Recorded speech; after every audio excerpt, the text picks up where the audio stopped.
Quando a Índia ainda era uma colônia da Inglaterra, a Secretaria do Governo Geral da Inglaterra doou um automóvel a um milionário que vivia no campo. Passado algum tempo, os agentes da Secretaria do Governo Geral observaram que aquele homem rico viajava em seu automóvel, mas sempre com 2 touros adiante dele.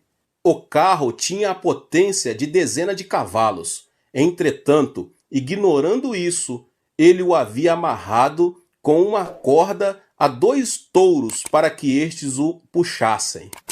Deus faz se desenvolver em nós a fé, que tem o poder para mover montanhas.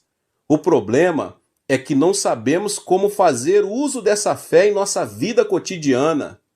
É por isso que nos esforçamos para mover a fé, enquanto certo seria a fé nos movesse. É hora de confiar no poder da fé que Deus nos outorgou. Agora, como podemos usar o poder da fé? Eu quero apresentar alguns princípios descritos pela Bíblia. A fé é o princípio da visualização. Em primeiro lugar, a Bíblia declara que a fé é a certeza do que se espera. É praticamente impossível crer se não tivermos um propósito específico. Hoje em dia, muitos tentam crer em algo, mas não podem fazê-lo, porque o objetivo de sua fé não é claro. Não conseguem visualizar aquilo em que creem, porque o objetivo de sua fé não é concreto. Por mais talentoso que seja o atleta, ele não poderá vencer uma competição se desconhecer a sua meta. Na época em que eu comecei a frequentar o colégio, tínhamos de prestar alguns exames para entrar na escola primária. Um deles era correr. Agora eu penso que o propósito desse exame era verificar o desenvolvimento dos músculos. Era uma época em que a Coreia ainda era uma colônia japonesa e todos nós estudávamos com professores japoneses. Depois de realizar o exame escrito, o professor levou-me até a pista de atletismo para a dita prova. Eu não sabia exatamente o que devia fazer, simplesmente porque o professor falava comigo em japonês. Entretanto, para mim, correr era fácil e eu me senti seguro. Por um momento, pensei que o professor estava querendo me dizer que eu fosse correndo para casa. Assim que soou o apito, comecei a correr com todas as minhas forças, mas para minha casa. Saí da pista de atletismo da escola e corri pelas ruas, enquanto escutava meu pai chamando-me aos gritos. Rapidamente dei a volta, porque meu pai havia interpretado as palavras do professor. Você tem de dar uma volta na pista de atletismo. Volte depressa para a escola. Obviamente, depois de me haver desviado, fui o último a chegar e quase fui reprovado. Não me importava se eu sabia correr bem. O fundamental era saber ou não qual era a minha meta. Por mais dotado que alguém seja, não denotará eficiência se não souber aonde ir. A direção é mais importante que a velocidade. Se você deseja o poder da fé, deve definir um propósito em sua vida, algo pelo que anseie. Como podemos estabelecer metas pela fé?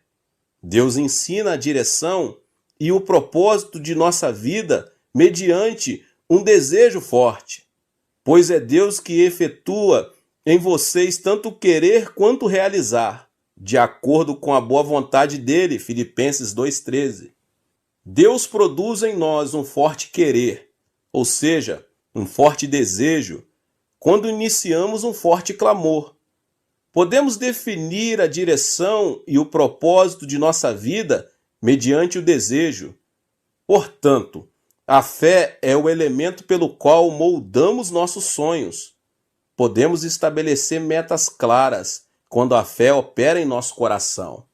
Nosso propósito, porém, não deve se alinhar com nossos desejos carnais ou mesquinhos. Tiago ensina Quando pedem, não recebem, pois pedem por motivos errados, para gastar em seus prazeres. Tiago 4:3. Nossos propósitos devem ter como meta agradar a Deus. Quando o povo de Israel saiu do Egito, a coluna de nuvem e a coluna de fogo o guiaram até a terra de Canaã. Da mesma forma, o Espírito Santo vem a nós para nos guiar. O Espírito de Deus oferece um propósito que não podemos apagar do coração. Portanto, devemos nos esvaziar e esperar no Senhor em oração. É então que Deus nos revela o propósito que devemos seguir. O que fazer quando deixarmos de trabalhar por termos sido aposentados, demitidos ou simplesmente por termos fracassado? Devemos definir uma nova meta e não permanecer inertes. E quem deve definir nossas metas? Nosso Deus, Jeová, nos ajuda a estabelecer novas metas. Deus pré-estabeleceu tudo para nós. Em sua primeira carta aos Coríntios, o apóstolo Paulo ressalta: todavia, como está escrito, olho nenhum viu, ouvido nenhum ouviu, mente nenhuma imaginou que Deus preparou para aqueles que o amam. Deus preparou tudo para nós. Se esperarmos em oração e em paz aquilo que Deus já tem preparado para nós, por meio da coluna de nuvem e da coluna do fogo do Espírito Santo, ele produzirá o querer, ou seja, o forte desejo em nós. Outra maneira de descobrir nossa meta é ver qual é a porta que Deus abre para nós. E qualquer que ela seja, é preciso que saiamos correndo em sua direção. A Bíblia ensina que os filhos de Deus são guiados pelo Espírito de Deus. Isso significa que, se alguém é filho de Deus, tem o direito legal de receber a orientação do Espírito Santo. Ore ao Espírito Santo para que ele o guie em tudo. Você descobrirá em oração o caminho que Deus preparou para você. E creia que Deus não somente lhe mostra o caminho, como também o levará a seu destino. A palavra de Deus diz: sem fé é impossível agradar a Deus, pois quem dele se aproxima precisa crer que ele existe e recompensa aqueles que o buscam. Deus não deixa voltar com as mãos vazias aquele que o busca, e sim o recompensa. Deus é um Deus que abençoa. Portanto, devemos fixar metas claras em nossa vida. Em segundo lugar, podemos comparar a fé a um lápis 4B e imaginar que com ele desenhamos nossos sonhos na prancheta do coração. Esse é o uso do poder da visualização. Deus é um Deus que chama as coisas que não são, como se elas já fossem. Portanto, é assim também que você e eu devemos visualizar as coisas que ainda não são, vê-las como se elas já fossem. A visualização é extremamente importante. Comece a desenhar as coisas que Deus tem preparado para você, porque essa tarefa é muito importante na vida cristã. Como sabemos, quando Abraão regressou à terra de Canaã, Deus o abençoou com muito ouro, prata e gado. Entretanto, a disputa com os servos de Ló continuava, porque a terra era pequena. Para chegar a uma solução, Abraão disse a Ló que, se ele fosse para a esquerda, ele iria para a direita, e se este fosse para a direita, ele iria para a esquerda. Em poucas palavras, Abraão apresentou uma escolha incondicional. Ló, seu sobrinho, escolheu uma terra fértil e com fartura de água. Diante da decisão de seu sobrinho, Abraão poderia ter se sentido frustrado por um momento. Todavia, depois da despedida de seu parente, Deus lhe disse: Abraão, levante os olhos do lugar onde você está e veja de norte ao sul, de leste a oeste. Eu darei a você e a sua descendência para sempre, toda a terra que a sua vista alcança. Naquele momento, entretanto, Canaã não era propriedade de Abraão, porque era habitada por 7 tribos.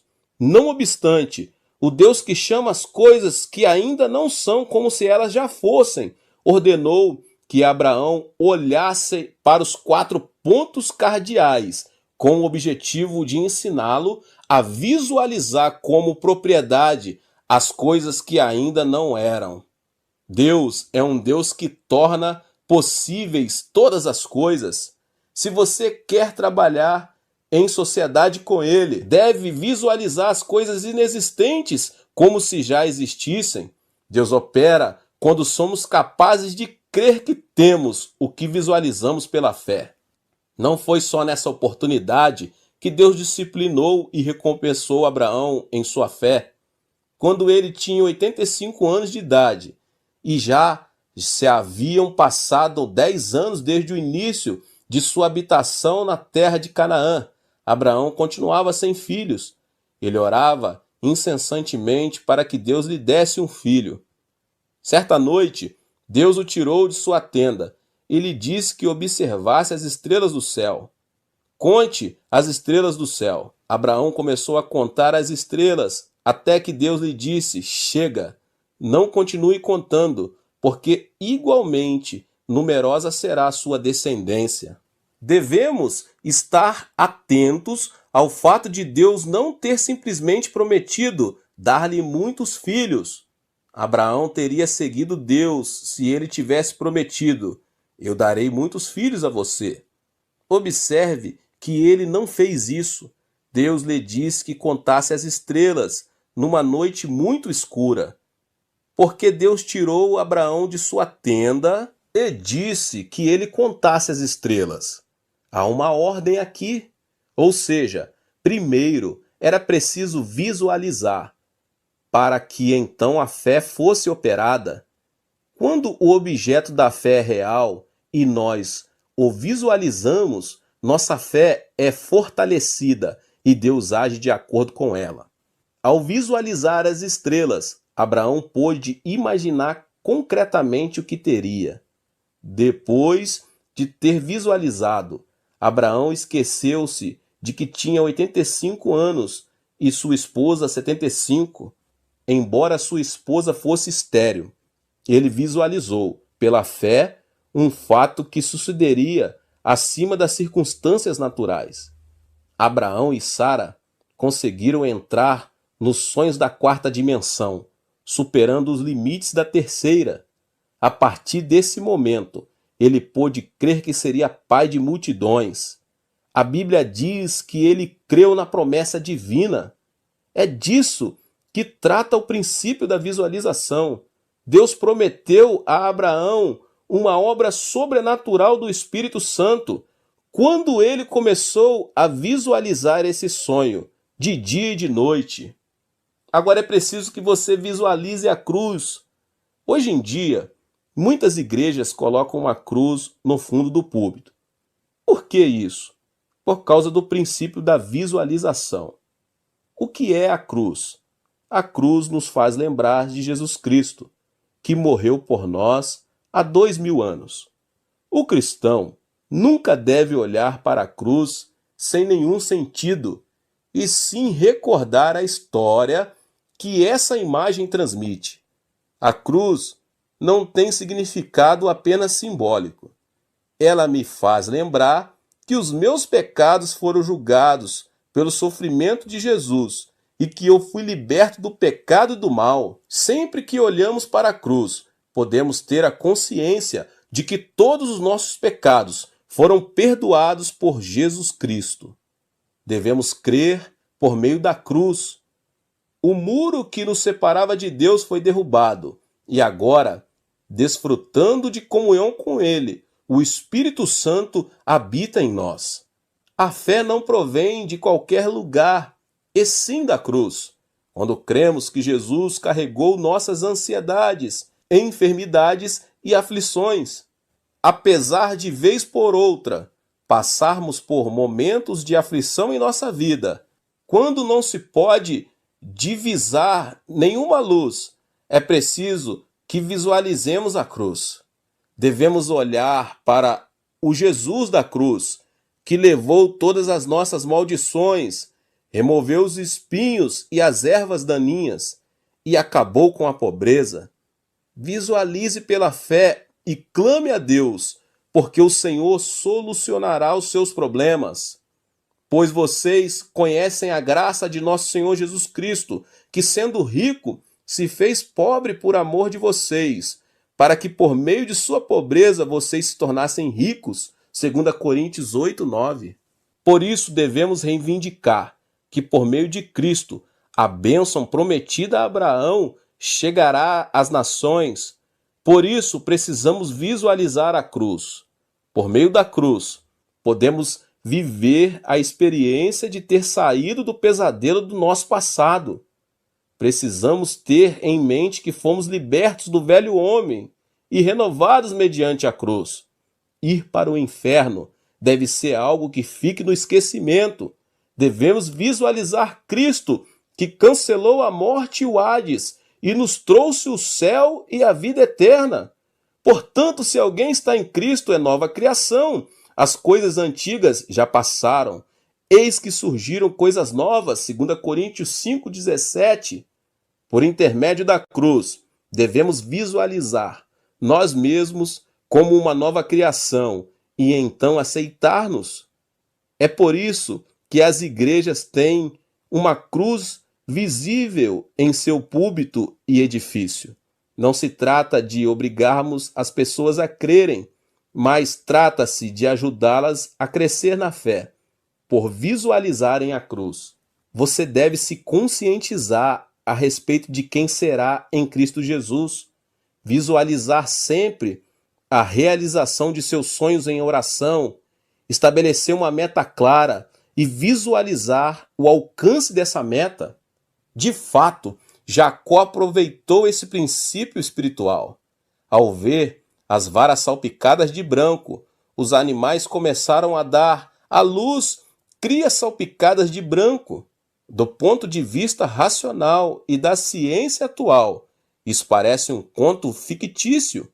Entretanto, Jacó creu dessa maneira. Os animais dariam à luz conforme o que visualizassem e o confessou pela fé. Miraculosamente, as ovelhas e as cabras de uma só cor deram à luz crias salpicadas de branco. Essa é a evidência da eficácia do princípio da visualização. Jacó não apenas orou a Deus, mas imaginou, por meio das varas, crias salpicadas de branco. Dessa forma, Deus operou segundo seus desejos. É tempo de você visualizar a realização de seus sonhos. O princípio da visualização implica também conceber sonhos. Deus age por intermédio do Espírito Santo sobre aqueles que usam o princípio da visualização. A Bíblia diz que os jovens terão visões e os velhos terão sonhos, quando o Espírito de Deus for derramado sobre a terra. Observe que as visões não são uma realidade. Entretanto, quando você visualiza, o Espírito de Deus atua para que essa visão se manifeste na esfera da realidade. Quem não tem um sonho ou uma visão não poderá atrair uma manhã criativa. Então, é preciso crer na fé que foi dada a você. Este é o tempo em que se deve crer e dar graças pela fé que foi dada a você. Muitos oram dizendo: Senhor, dá-me mais fé. Na verdade, Deus já nos tem concedido a fé, pelo que devemos dar graças.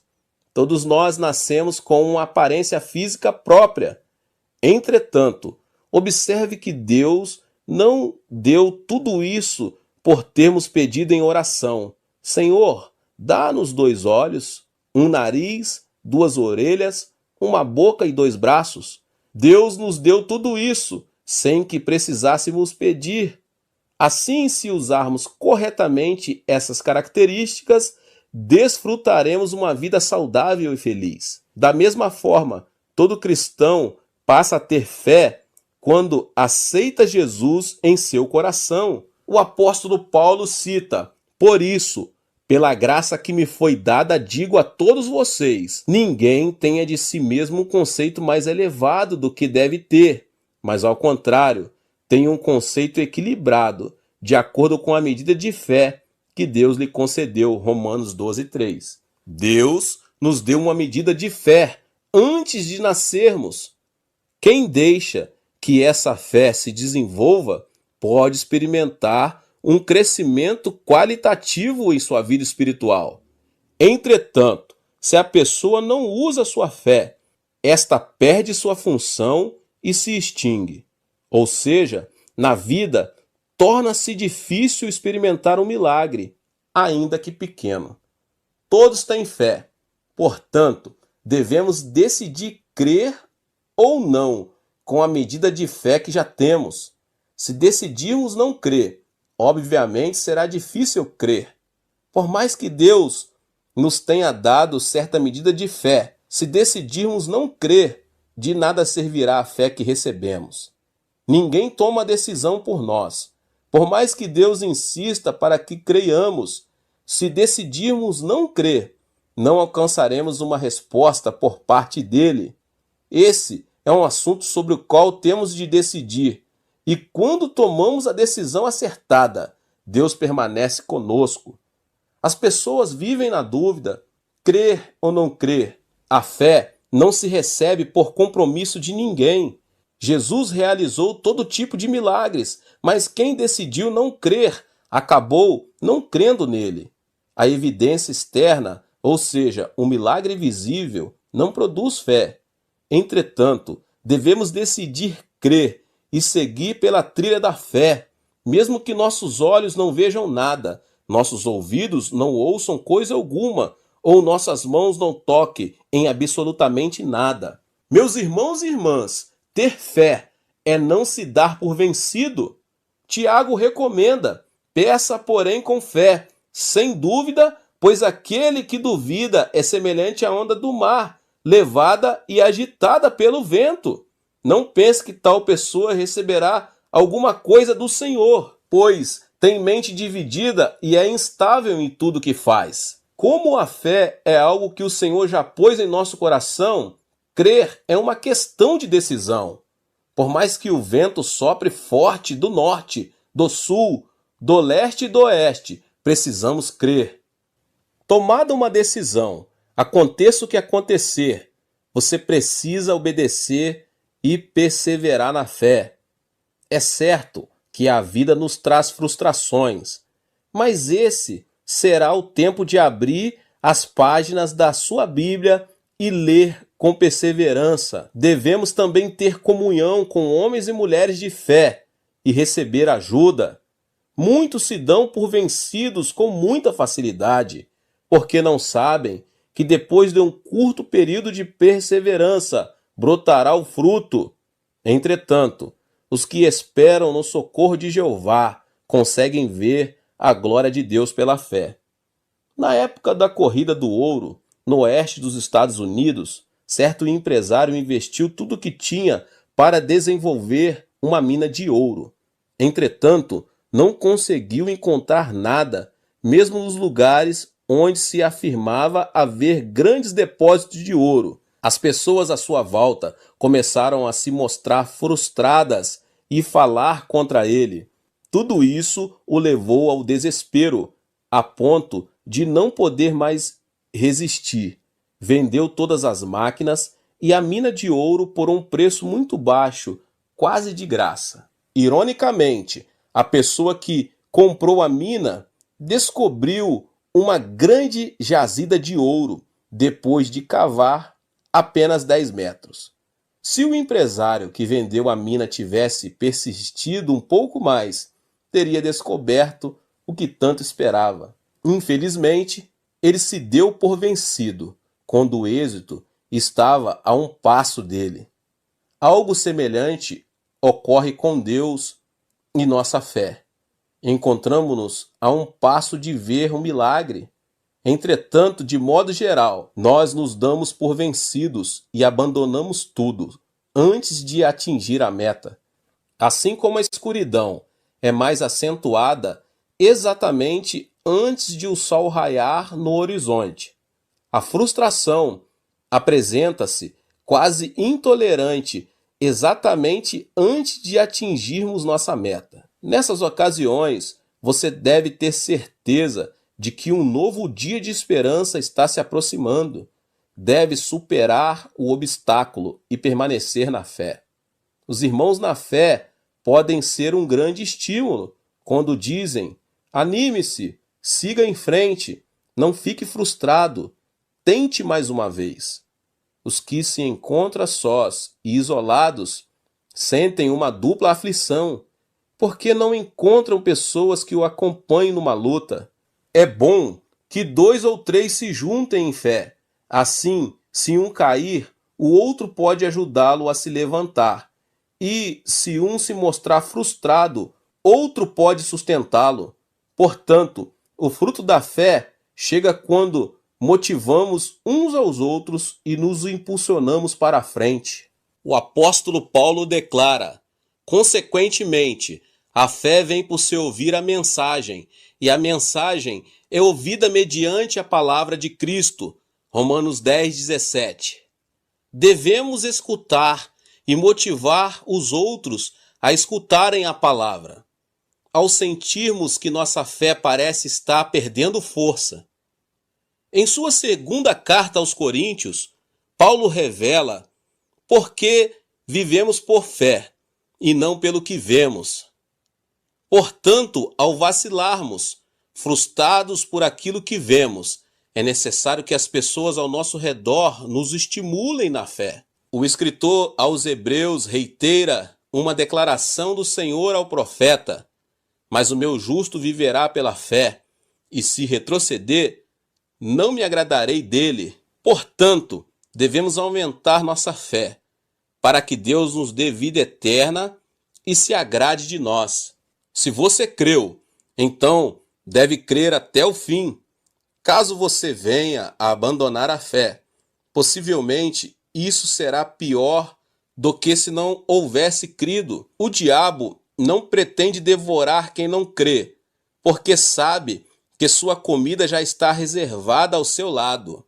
O alimento que o diabo pretende devorar são os crentes. Se alguém abandona a fé, o diabo interfere com um espírito imundo, com o objetivo de impedir que ele volte a crer e, consequentemente, não receber a bênção divina. Entretanto, se preservamos a nossa fé com perseverança e a confessarmos com intrepidez, Deus habitará em nós para sempre. A confissão de fé opera o milagre. A confissão de fé faz que nossa fé não vacile. Ao contrário, leva a ser fortalecida.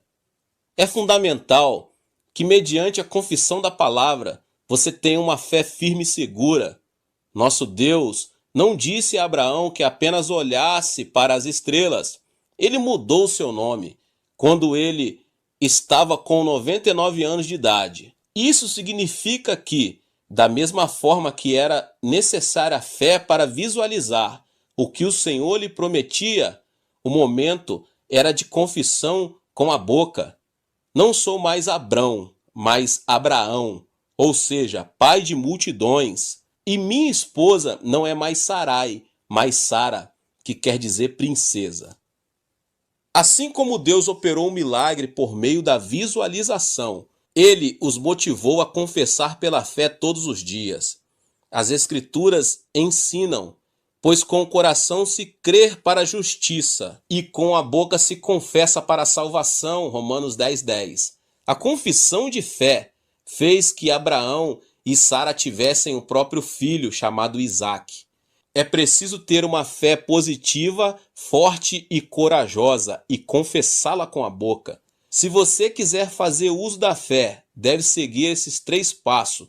Primeiro, estabeleça metas a curto e a longo prazo, visualizando o alcance dessas metas, orando e crendo. Em segundo lugar, sonhe visualizando o resultado dos seus sonhos. Você deve visualizá-lo dia e noite. Por exemplo, os enfermos devem visualizar a si mesmo como pessoas sãs. Os empresários devem visualizar suas empresas com sucesso. Os cristãos que almejam a salvação de toda a sua família devem visualizá-la assistindo aos cultos na igreja junto com eles. Quem almeja o sucesso deve se ver como um homem e uma mulher de sucesso. Depois de fazer uso do princípio da visualização, você deve decidir crer.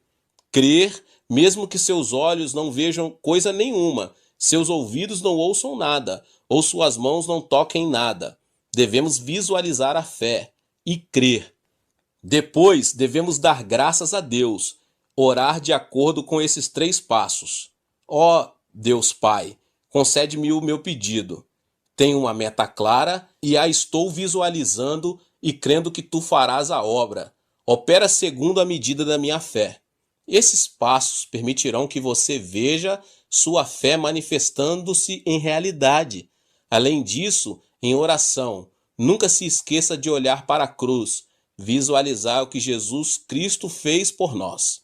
Por meio do princípio da visualização, o Espírito Santo operará a seu favor para que você progrida em tudo, tal como prospera a sua alma, e para que você tenha em abundância aquilo que deseja. Deus diz a você hoje: se você pode crer, tudo é possível ao que crer. Jesus disse a uma mulher que mostrou crer: grande é a sua fé, seja conforme você deseja. Sabe que Deus age em nossa vida por meio de nossa fé. O princípio da visualização é um manual do usuário da fé. A fé que nos é proporcionada por Deus tem o poder de mover montanhas. Entretanto, muitos não sabem como fazer o uso dessa fé. O princípio da visualização é um princípio de felicidade que Deus outorga somente ao seu povo. No livro de Gênesis, fala claramente que Deus não levou Abraão apenas a crer, mas o convidou a sair de sua tenda e visualizar o norte, o sul, o leste e o oeste. O que Deus estava ensinando a Abraão era um tipo de linguagem visual, ou seja, ninguém se deve conformar com uma fé abstrata, e sim projetar a fé de maneira concreta. Se você projetou os seus sonhos com o lápis da fé, agora é tempo de esperar que a semente dessa fé brote e cresça, tal qual a mulher grávida espera 9 meses para dar à luz seu filho. O sonho que foi concebido pela fé se manifestará no tempo de Deus, em nome de Jesus. Que Deus abençoe cada um dos irmãos e irmãs que ouviram essa palavra. Se você chegou pela primeira vez aqui nesse canal, se inscreva aqui no canal e ative o sininho das notificações. Todos os dias são postados vídeos abençoados aqui no canal. Não esqueça de deixar aqui seu like e de compartilhar esse vídeo com as pessoas que você mais ama. Compartilhe em todas as suas redes sociais. Deus abençoe e nos vemos nos próximos vídeos. Pastor David Poyong Cho.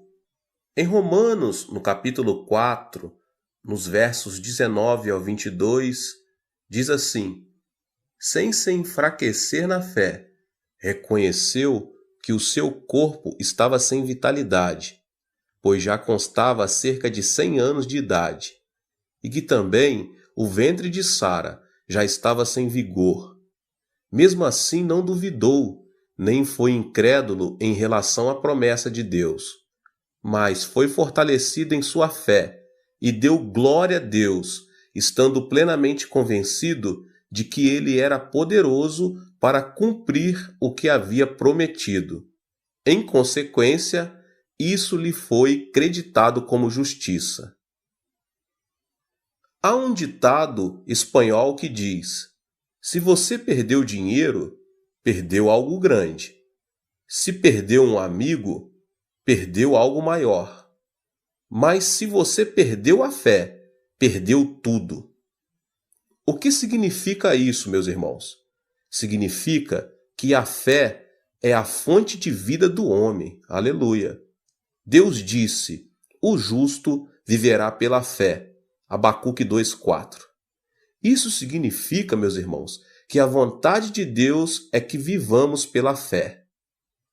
A fé nos ajuda a compreender que o mundo de Deus não está distante, está tão próximo de nós que podemos senti-lo na vida cotidiana. A felicidade que Deus nos oferece está na fé. A fé nos incentiva a projetar nossa vida limitada na direção do mundo ilimitado de Deus. Qual será o caminho para viver pela fé? Pensando em que cada pessoa tem nacionalidade própria e cultura próprias. Agora eu vou lhes falar as características mais comuns, meus irmãos, dos homens de fé. O primeiro ponto fundamental é que esses homens de fé, eles alimentam-se do pão dos céus. O homem de fé alimenta-se do pão dos céus. D.L. Moody, o famoso evangelista, disse: "Eu orava frequentemente a Deus, pedindo que Ele me desse fé, e esperava que a fé caísse do céu. Entretanto, a fé não chegava para mim. Certo dia, meus olhos detiveram-se numa citação bíblica. A fé vem por se ouvir a mensagem, e a mensagem é ouvida mediante a palavra de Deus." Isso está em Romanos 10:17, uma passagem muito conhecida entre os irmãos. Não demorei em me dar conta de que, sem ler a Bíblia, era inútil pedir fé a Deus. A partir daquele momento, comecei a estudar a Bíblia e senti que a minha fé aumentava à medida que a palavra era implantada em meu coração. Como declara D.L. Moody, o fundamento de nossa fé é a palavra de Deus. Nossa fé alimenta-se do pão dos céus. Os grandes personagens de fé citados na Bíblia alimentaram-se também do pão dos céus. O mesmo aconteceu na vida de Abraão. As Escrituras esclarecem que Deus não o tomou por justo, por ser ele um homem justo de nascimento, nem por suas virtudes. Abraão foi um homem honesto. Em termos gerais, foi um bom homem. Entretanto, não deixou de vacilar e, quando parecia viver na quarta dimensão, permanecia na terceira. Quando parecia estar na terceira dimensão, estava na quarta. Apesar de tudo, Abraão creu em Deus ao ver as estrelas do céu, e Deus teve prazer na fé que encontrou nesse homem. O homem de fé toma a palavra de Deus como parâmetro de sua vida e vive de acordo com ela. A palavra de Deus é a matéria da fé.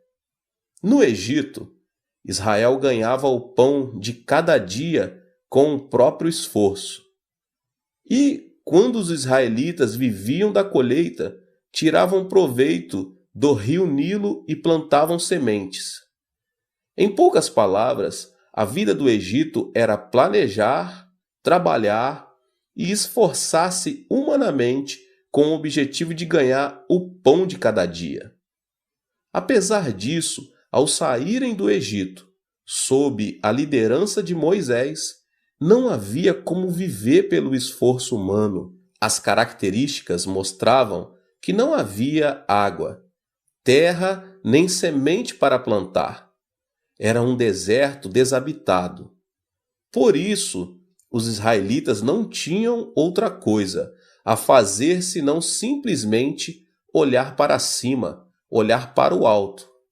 Não podiam viver olhando para si mesmos ou para as circunstâncias. Não havia outra saída a não ser o céu, e a única coisa que se ouvia do céu era a palavra de Deus. A sobrevivência dependia da palavra de Deus e da fé que mostravam ter no poder divino. No Egito, Israel viveu pelas próprias forças e métodos, mas no deserto, aquele povo não podia viver senão pela palavra de Deus. Disse, porém, o Senhor a Moisés: Eu lhes farei chover pão do céu. O povo sairá e colherá diariamente a porção necessária para aquele dia. Com isso, os porei à prova, para ver se seguem ou não as minhas instruções. Isso está em Êxodo 16, 4. Jesus disse que o homem não viverá somente de pão, mas de toda palavra que procede da boca de Deus. No livro de João, no capítulo 1, no verso 1, diz: No princípio era o Verbo, e o Verbo estava com Deus, e o Verbo era Deus. Ou seja, viver pela palavra de Deus não é outra coisa senão viver por Deus. Viver pela palavra significa viver por Deus, por seu poder e graça, não pelo esforço humano. Um outro ponto que eu quero vos falar é que você precisa decidir crer. A cada momento, o homem de fé deve tomar a fé oferecida por Deus e torná-la sua. A fé é o canal que nos permite conseguir a espiritualidade da quarta dimensão e experimentar a presença e o poder de Deus em nossa vida. O importante é que, para termos acesso ao mundo da quarta dimensão, primeiramente, devemos aceitar a realidade de que não podemos aperfeiçoar e melhorar o nível de nossa fé. Para ter acesso à quarta dimensão, devemos reconhecer que a nossa fé não é uma emoção, nem um destino, e sim uma decisão. A fé é uma decisão tomada quando a pessoa defronta com a pergunta: crer ou não crer? De maneira nenhuma, a fé é uma área na qual entra em jogo a emoção. Ainda que a emoção possa ser grande, ajuda na vida cristã, devemos entender que a fé não é emoção, e sim uma questão de decisão. Se a fé fosse emoção, por que Jesus teria repreendido seus discípulos ao dizer: vocês não têm fé? Se a fé fosse emoção, quando não sentirmos arder um fogo em nosso coração, deveríamos afirmar que não temos fé. O motivo pelo qual o Senhor repreendeu os discípulos, rotulando-os de homens de pequena fé, deve-se ao fato de a fé ser uma questão de decisão. A Bíblia demonstra que a fé é uma decisão. Paulo revela que Deus reparte a cada um conforme a medida da fé. Romanos 12, 3. Quando Pedro começou a andar sobre as águas, a questão era olhar para Jesus ou para as circunstâncias? Olhar para Jesus ou olhar para o gigante? Olhar para Jesus ou olhar para o problema? Por esse motivo, Jesus repreendeu Pedro, dizendo que ele era um homem de pequena fé. Por quê, meus irmãos? Porque o discípulo escolhera olhar para as circunstâncias e não para Jesus. A fé é uma questão de decisão, é uma área controlada pelo intelecto, não pela emoção. Não obstante, pelo fato de a fé pertencer à quarta dimensão, ter fé implica crer no oposto à terceira dimensão. De acordo com a perspectiva dos que vivem na terceira dimensão e que por isso carecem de fé, viver pela fé é sinônimo de ilógico, irracional e não científico. De acordo com eles, viver pela fé é crer no incompreensível. A bem da verdade, o mundo da fé não é oposto à lógica, à ciência e à filosofia. É mais que isso. A fé reconhece a razão. A diferença, porém, está em que a cosmovisão da fé aceita o sobrenatural. Portanto, a cosmovisão da fé não é antinatural, é sobrenatural. Eu quero te fazer uma pergunta nessa noite. Onde está a sua fé? Logo depois de ter acalmado a tempestade que fustigava o barco, Jesus perguntou aos seus discípulos: onde está a sua fé? Observe que Jesus não repreendeu seus discípulos, dizendo que eles não tinham fé. Simplesmente perguntou-lhes: onde está a sua fé? A que se deve isso, meus irmãos?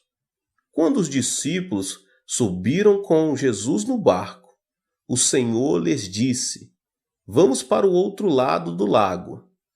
Se Jesus disse, acontecesse o que acontecesse, apesar da tempestade, o barco tinha que chegar à outra margem do lago. A palavra de Deus permanece para sempre, ainda que os céus e a terra passem. O problema é que os discípulos haviam se esquecido da promessa divina. O que nos diferencia como cristãos dos incrédulos é que não vivemos pelo pão material, e sim pela crença na promessa de Deus. No Egito, o povo de Israel viveu pelo pão durante 430 anos. Ao chegar, porém, ao deserto, não podiam mais viver pelo pão, porque não havia alimento, água, hospital, tampouco roupas. Eles dependiam somente do Senhor. Quando Israel cria na palavra, que era transmitida por intermédio de Moisés, caíam maná e codornizes, brotava água, enfermidades eram curadas e a roupa não se estragava. Durante 40 anos, o povo de Israel viveu não pelo pão, mas totalmente pela palavra de Deus. Da mesma forma, os cristãos de hoje devem reconhecer que vivem num mundo dentro de outro mundo. Os incrédulos vivem na terceira dimensão e estão sujeitos ao tempo, espaço e matéria. Mas nós vivemos no mundo do Espírito Santo, que supera o plano tridimensional. O Espírito Santo aproxima-se de nós por meio da palavra e, por meio dela, resolve nossos problemas. A Bíblia não é a palavra do mundo, tampouco é a palavra de um filósofo, de um cientista ou de um religioso. A Bíblia é a palavra de Deus que nos foi enviada do trono divino. Se lemos, ouvimos, conhecemos a palavra de Deus e servimos a Deus. Ela realiza milagres nesta vida desértica de hoje. É disso que trata a pergunta que Jesus fez aos seus discípulos. O vento ruidoso, as ondas gigantes e a água dentro do barco são coisas que podem acontecer na terceira dimensão. Entretanto, Deus deu força para subjugar a terceira dimensão por meio da palavra. Então, por que os discípulos não creram nela? Foi isso que o Senhor lhes perguntou. Instantaneamente, fez-se grande bonança no mar, tal como o salmista já revelara. Na sua aflição, clamaram ao Senhor, e ele os tirou da tribulação em que se encontravam.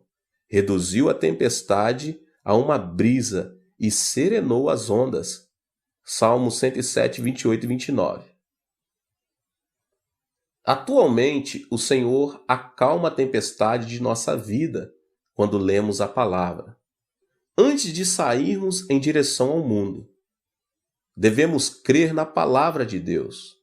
A diferença entre nós e os não cristãos é o grande privilégio de termos a palavra de Deus e crermos nela. Você e eu vivemos baseados na palavra de Deus. Quando alguém se afasta do Senhor, não lhe resta mais nada senão depender do próprio sentido e juízo, sendo influenciado pelas circunstâncias. Ao se afastarem do Senhor, os discípulos prestaram atenção no vento forte.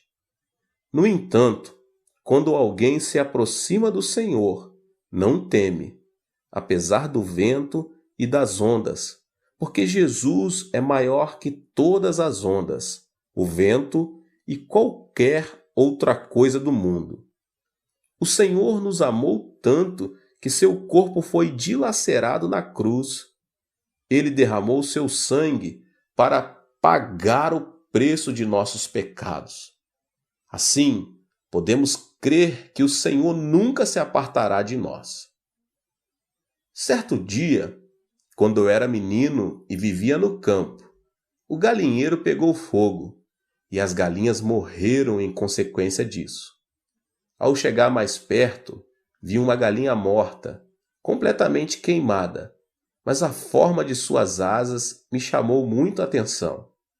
Quando levantei suas asas, notei que alguns pintinhos ainda estavam vivos. Ou seja, a galinha havia feito tudo possível para proteger seus filhotes das chamas, para que eles não perdessem a vida. Glória a Deus! Da mesma forma, Jesus carregou a cruz e derramou seu sangue para pagar o preço do pecado e nos salvar da morte eterna. Se crermos no Senhor, Ele passará a habitar em nós e jamais nos deixará. Se nos aproximarmos do Senhor por meio de sua palavra, Ele nunca nos abandonará. A pessoa que possui fé pode realizar coisas inimagináveis a um ser humano. Quando reflito sobre minha vida, sinto que ela tem sido como o salto de bungee jumping. Esse esporte consiste em subir em uma altura considerável e, depois de se amarrar a uma corda, saltar no ar. O bungee jumping não difere em nada do salto no vazio, mas quando se está para bater no chão, a corda reage de maneira que não ocorra nenhum acidente. A fé é conceber a palavra no coração, amarrar o corpo à corda da fé e dar o salto no vazio. Dar esse salto significa saltar no abismo. Quando vemos com os nossos olhos, causa-nos medo. Quando ouvimos a corrente das águas ao fundo, sentimos medo. O vento que sentimos na pele nos assusta. As circunstâncias advertem: perigo, perigo, perigo. É normal que as pessoas comuns não se aproximem da beira de um abismo, mas ainda tratem de se afastar dele. Ao contrário, os cristãos se aproximam da beira. Por quê, meus irmãos? Por saberem que a palavra invisível aos olhos os sustém. Estão conscientes de que, apesar de se atirarem ao vazio, a corda reagirá de maneira que não baterão no chão, mas no momento exato, ela os sustentará. Essa é a razão por que pratica o bungee jump pela fé. Sinceramente, não é que a fé nos sustenta com base em um princípio. Nossos olhos não veem, nossos ouvidos não ouvem, nossas mãos não apalpam evidência nenhuma. O caminho é escuro. Entretanto, podemos saltar no vazio, porque estamos amarrados à corda da palavra de Deus. Assim, sem iniciar uma aventura de fé, é impossível converter-se numa pessoa de fé. Meus irmãos, Davi era um homem de fé. Davi foi um homem ousado. Era jovem e apacentava as ovelhas de seu pai. Lutava contra leões e ursos. Como é possível, meus irmãos, um jovem de apenas 17 anos de idade lutar contra esses animais selvagens com tanta coragem? Se não fosse por acreditar que Deus estava com ele, isso não teria sido possível. Por outro lado, se tivesse lutado sem fé, apenas se arriscaria e, em vão, colocaria a vida em risco. Entretanto, como Davi tinha certeza de que Deus estava com ele, pôde vencer os leões e os ursos selvagens. Ao ser confrontado por Saul, Davi disse-lhe: "Teu servo toma conta das ovelhas de seu pai. Quando aparece um leão ou um urso e leva uma ovelha do rebanho, eu vou atrás dele, dou-lhe golpes e livro a ovelha de sua boca. Quando se vira contra mim, eu pego pela juba e lhe dou golpes até matá-lo." 1 Samuel 17, 34, 35. A luta contra Golias tampouco deixou de ser uma ousadia.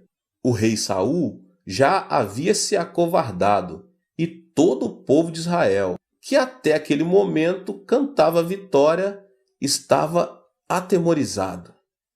Foi quando apareceu um jovem chamado Davi. Lutar contra Golias, principalmente quando os experientes em guerra haviam desistido, era sem dúvida uma aventura muito perigosa. Davi mesmo pensava que não tinha nada para oferecer.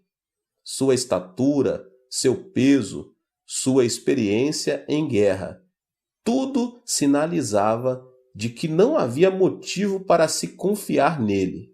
Entretanto, a razão por que Davi pôde se lançar no vazio foi a condição de que Deus estava com ele.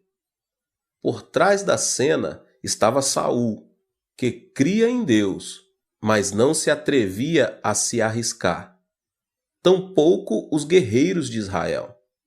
Assim, nada acontecia. É preciso uma fé que supere as circunstâncias para podermos ver a obra de Deus. Ao praticar o bang jump da fé, Davi disse: "Teu servo pôde matar um leão e um urso. Esse filisteu incircunciso será como um deles, pois desafiou os exércitos do Deus vivo." 1 Samuel 17, 36. Quando Golias o menosprezou, Davi, porém, disse ao filisteu: "Você vem contra mim com espada, com lança e com dardos, mas eu vou contra você em nome do Senhor dos Exércitos, o Deus dos exércitos de Israel, a quem você desafiou." 1 Samuel 17, 45. Davi nunca havia visto Deus. Tal como nos acontece, Davi também não sabia se Deus existia ou não. Não havia uma forma de vê-lo, de ouvi-lo ou de tocá-lo. Entretanto, Davi decidiu crer, porque creu na promessa divina. Que promessa? A promessa da circuncisão. Deus dera a Israel a circuncisão como sinal de que estaria sempre com esse povo. Entretanto, temos uma promessa maior que a circuncisão. É a promessa firmada graças ao sangue da cruz de Jesus Cristo. O cristão é aquele que crê na promessa da cruz de Jesus Cristo. Deus está com as pessoas que creem e confiam no sangue de Jesus. Se Davi, que cria na promessa da circuncisão, atreveu-se a arriscar pela fé, quanto mais nós, que temos a promessa do sangue de Jesus.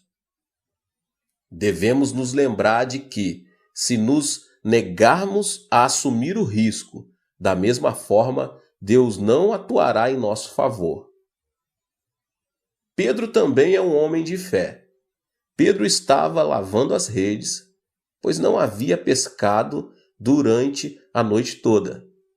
Jesus pediu-lhe que lhe emprestasse o barco por um instante. Ao pregar a palavra de Deus, quase ao nascer do sol, Jesus disse-lhe que fosse pescar ao largo do lago. A água do mar da Galileia era tão límpida que os peixes subiam durante a noite e, com o nascer do sol, desciam bem ao fundo, o que significava que lançar a rede de nada adiantaria. Portanto, pescar de manhã cedo, com o sol no horizonte, era uma atitude ilógica. A palavra de Jesus foi incompreensível. Entretanto, Pedro olhou fixamente nos olhos de Jesus e notou a seriedade do assunto e a autoridade do mestre. E disse: pesquei durante a noite toda, mas por tua palavra lançarei a rede. É disso que trata a aventura da fé. Todos os colegas riram de Pedro ao vê-lo fazer-se ao mar junto com Jesus. Esse homem está louco. Como é possível? Se todos sabemos que não podemos pescar durante a noite toda, quanto menos com o sol nascendo. Será impossível. Essa é a aventura mais doida que já vi em toda a minha vida. Apesar do murmúrio, Pedro conseguiu pescar tanto que a rede estava a ponto de romper-se. Ao ver que não conseguia trazer o barco sozinho, pediu ajuda para os seus colegas. Veja o que está relatado em Lucas, no capítulo 5, os versos 4, 5 e 6.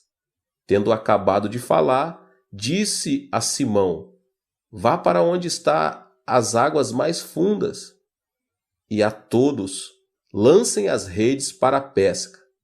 Simão respondeu: mestre, esforçamo-nos a noite inteira e não pegamos nada. Mas, porque és tu quem está dizendo isto, vou lançar as redes. Quando o fizeram, pegaram tal quantidade de peixes que as redes começaram a rasgar-se. Como Pedro se converteu no discípulo sucessor de Jesus? Por que ele é conhecido como o apóstolo dos apóstolos? Por sua fé notável. Pedro foi um homem que, diferentemente dos outros discípulos, aventurava-se continuamente na fé. Embora não vendo nada, não ouvindo nada, nem tocando em nenhuma evidência, tomava a decisão de se aventurar na fé. Como sabemos, certa ocasião em que os discípulos tomaram o barco para atravessar para o outro lado, Jesus não os acompanhou. Eles foram surpreendidos por uma grande tempestade e tiveram de remar com muita dificuldade. Foi então que Jesus aproximou-se deles, como uma luz resplandecente. Os pescadores acreditavam numa fábula antiga, segundo a qual, se alguém visse um fantasma em meio a uma tempestade, o barco afundaria. Alguém gritou: um fantasma! No mesmo instante, todos se convenceram de que o barco iria a pique, até ouvirem uma voz. Era nada menos que a voz de Jesus: coragem, sou eu, não tenham medo. Senhor, disse Pedro, se és tu, manda-me ir ao teu encontro sobre as águas. Venha, respondeu ele. Quem se atreveria a andar sobre a água, ao observar que as ondas o estavam fustigando e o barco havia perdido o equilíbrio? Sem o espírito de aventura, isso não seria possível. Além disso, não era dia e sim noite. Era escuridão total. Só o que viam eram as ondas, o vento e o barco em movimento. Mas foi nessa situação que Pedro disse: Senhor, se és tu, manda-me ir ao teu encontro por sobre as águas. Quando Jesus disse: Vem, Pedro não teve medo de sair do barco e começou a andar sobre as águas. Esse é o poder da fé. É certo que Pedro foi quem negou Jesus, mas na hora de crer, ele o fez com grande coragem. Pedro ficou conhecido como o discípulo sucessor, porque não tinha uma fé comum, mas uma fé acompanhada de um espírito de aventura. Pedro era uma pessoa que tinha a fé que diz: se tiver de morrer, certamente morrerei. E corria até o Senhor pela fé. Senhor, disse Pedro, se és tu, manda-me ir ao teu encontro por sobre as águas. Venha, respondeu ele. Então Pedro saiu do barco, andou sobre as águas e foi na direção de Jesus. Se você fosse Pedro, o que você teria feito no lugar dele? Certamente não teria querido sair do barco. Penso que eu faria o mesmo, meus irmãos. Pedro, porém, saiu do barco. Ao lermos esse relato, o fato não nos parece um grande desafio. Entretanto, quando enfrentamos na própria pele alguma situação parecida com essa, vemos que não é tão fácil quanto pensamos. Logo depois da ressurreição de Jesus e de sua ascensão ao céu, ele enviou o Espírito Santo ao subir ao templo, às 3 horas da tarde. Pedro e João depararam com um aleijado que estava mendigando. Tratava-se de um aleijado de nascimento. Pedro e João, olhando bem para ele, disseram: Olhe para nós. Esperando receber alguma coisa, o homem estendeu a mão. Nesse instante, Pedro lhe disse: Não tenho prata nem ouro, mas o que tenho, isso lhe dou. Em nome de Jesus Cristo, o Nazareno, ande. E segurando-o pela mão, ajudou o homem a levantar-se. Como vemos nesse relato, a fé do apóstolo Pedro não era nada comum. Imagine o cenário ao seu redor, com tanta gente entrando no templo. Entretanto, Pedro disse em alta voz: Não tenho prata nem ouro, mas o que tenho, isso lhe dou. Em nome de Jesus Cristo Nazareno, ande. Se você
quer viver em outra dimensão, deve se converter em alguém de fé. Contudo, o certo é que nem todos podem se converter numa pessoa de fé. A pessoa de fé é aquela que confia na palavra de Deus. E mais, não somente confia, como também se atreve a dar um salto de bungee jump pela fé. Você ainda sente que sua fé vacila por suas emoções ou sentimentos? Então deixe de olhar a constante mudança das circunstâncias da terceira dimensão e decida crer na palavra de Deus que nunca muda. Se você decidiu crer na palavra de Deus, é tempo de começar uma nova aventura e experimentar o poder que existe na fé. Contudo, devemos reconhecer que isso não se realiza mediante a vontade humana. Isso acontece pelo fato de um homem não poder usar o poder de Deus como se fosse uma lâmpada mágica. Renuncie a esse tipo de falsa fé. Proste-se diante do Senhor, expresse uma nova dimensão de fé e comece a viver uma vida criativa. A fé é comprometer-se por completo, confiando na palavra de Deus. Nossa identidade mudou de homem pecador para homem justo, pelo fato de possuirmos o passaporte da fé. A fé é o documento de identidade que evidencia que somos filhos de Deus e irmãos de seu Filho, Jesus Cristo. A Bíblia diz que todos os que têm essa identidade são justos e lhes é prometida uma bênção inimaginável. Se quisermos nos converter em pessoas de fé, devemos encher o nosso intelecto com a palavra de Deus.